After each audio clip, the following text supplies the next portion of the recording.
Okay, in this presentation we're going to look at inference procedures, and in particular what we're going to look at is proportions. We're going to look at a confidence interval and a hypothesis test. Just a sort of background, start us off with a bit of background there. We just look at the point estimate for proportions, which is usually written as either sample proportion or sample percentage. I just actually prefer to work with sample percentages, partly because they make the computation a little bit easier to work with. The sample proportion or sample percentage, depending what you're calling it, is denoted as p hat, and it's simply the number of successes divided by the sample size. Okay, so here's just a quick example, the point estimates for proportions. So here's a quick example. Out of a sample of 160 computer programmers, 56 report that Python was their primary programming language. Okay, now let pi, now this is the population parameter there. So this is essentially the true mean, or sorry, the true proportion for all programmers around the world. Okay, and we're making an estimate to sort of represent this value as as an estimate for this value. So our sample statistic is an estimate for this population parameter. Let pi, by the way, pi sometimes is just written as p, but I'll just go with pi in this particular video.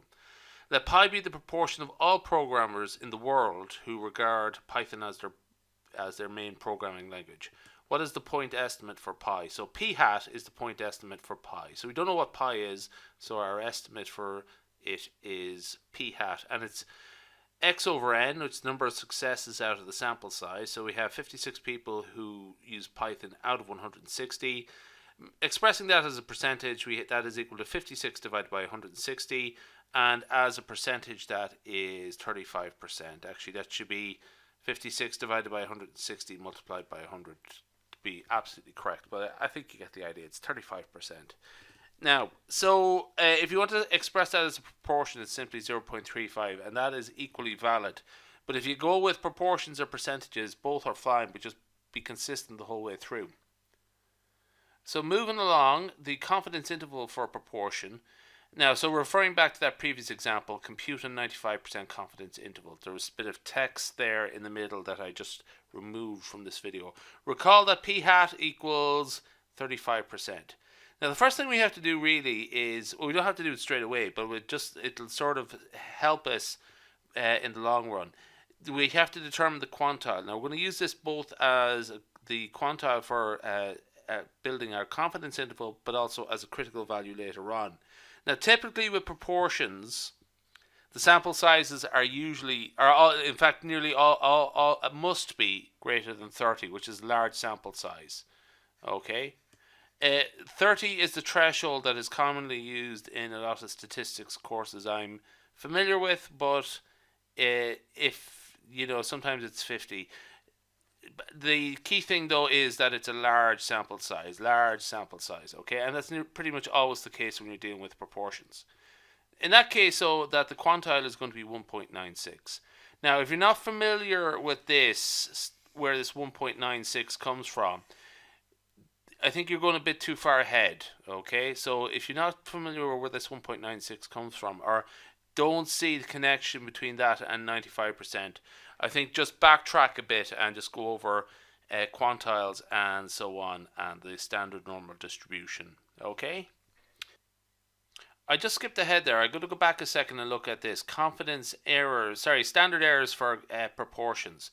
The standard error measures the dispersion of the sampling distribution, and for each type of point estimate there is a corresponding standard error. Now, that's the type of thing that you spend a lot of time working on when you're doing undergraduate statistics courses, where you see all these types of hypothesis tests. Now, the key thing here really is to sort of know, in this particular case, we have a single sample and we're looking at proportions. So this is the standard error that we would use. Now, this is the one we use for confidence intervals, because just down below there's a different one that we would use for hypothesis testing, and I'll just sort of skip up and down there a bit. So we're looking at a confidence interval in this case, so this is the one we're going to use right now. But what actually I'm going to do is slightly adjust it, because what the one I have here is for proportions, whereas this is for percentages here. Okay, the only difference here is expressed as p hat times the complement of p hat. Okay, which is actually what it has here, but just for in the case of percentages, we calculate the complement of percentage as 100 minus p hat.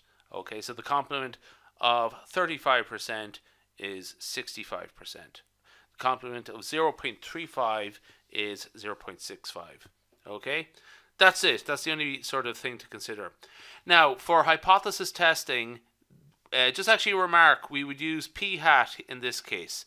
For hypothesis testing, what we're going to use is the expected value under the null hypothesis. I'll come back to that shortly when we actually have an expected value. Okay, so essentially, quite often they're different from the point estimate. Okay, in the question, they shouldn't be too far off each other, but they won't be the same number, and that might catch you out. Actually, that might be where you might sort of slip in an exam, to just say if you actually use the wrong standard error. So just watch out for that. Now, so in this particular case, let's go back to where we were. So what we're going to go do is compute the standard error for this Python programmer example, where p hat is 35%. So the standard error, SE p hat, is equal to 35 times 65, which is 100 minus 35. Okay, just as a quick remark, I'm working on the basis of percentages here. So 35 times 65, and the sample size was n. So the square root of 35 times 65 divided by 160 is 3.77. Now, just actually as a quick remark, why do I favor percentages? It actually makes calculations like this much easier to work with, I find. Particularly this particular calculation here. So I'll just invite you to try this out, working on the basis of proportions, where you're dealing with 0.35 times 0.65. You'll just notice that the rounding is much tougher to work with. Okay, it's not insurmountable, of course, but I just think actually this way is just easier. Okay, but you just have to practice with it a bit and realize what you're doing. So anyway, what is our confidence interval? It is the point estimate. This is the general structure for confidence intervals. Okay,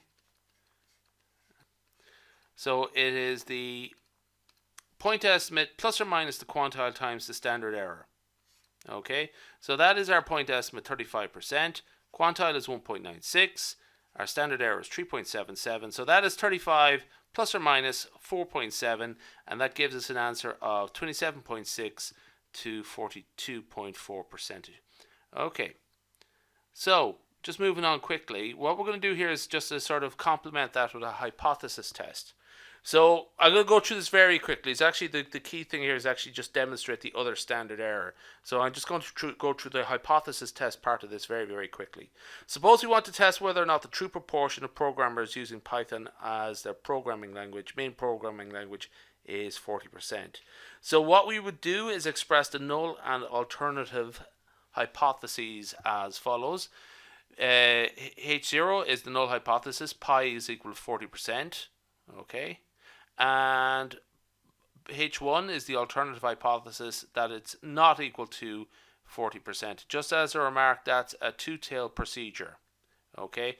We're not given too much detail. We're not sort of given any indication if we're asked if it's less than 40% or greater than 40%. So it's pretty much, it is equal, true proportion is equal to 40% or it's not equal to 40%. And that is for us a two-tailed procedure. Okay, now the standard error. So this is the expected value under the null hypothesis. So under the null hypothesis, the expected proportion is 40%. Okay, so if we assume the null hypothesis, we assume that the proportion is going to be 40%. So that is our expected proportion under the null hypothesis, and that's what we use in the standard error calculation down here. So it's 40 times 60 divided by 160, and that gives us a standard error of 3.87.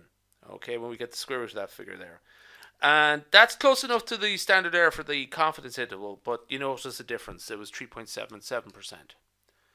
Now, moving on, the test statistic is computed as this test statistic, and it's the observed proportion minus the mu, or sorry, in this case it's pi 0, the expected value under the null hypothesis. I just call it the null value here, or sorry, that's not a great way of describing it.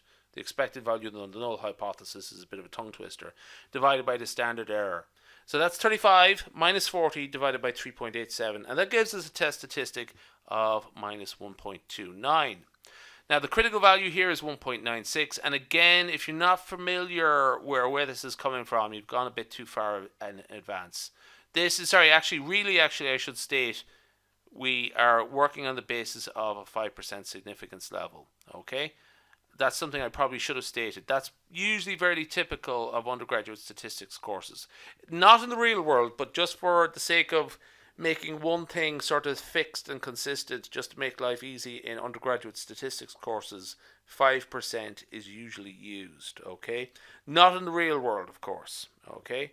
And in fact, probably in other types of courses like life sciences, that might be 1%.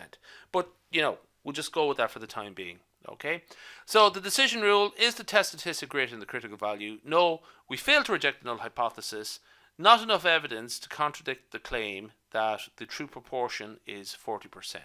Okay, now really that's pretty much everything I have to say. Really, the whole thing was, this wasn't really a revision on the hypothesis testing. This was really just sort of looking at the two different types of procedures, and in particular looking at what is the correct standard error to use. So I think that's grand. We'll leave that there.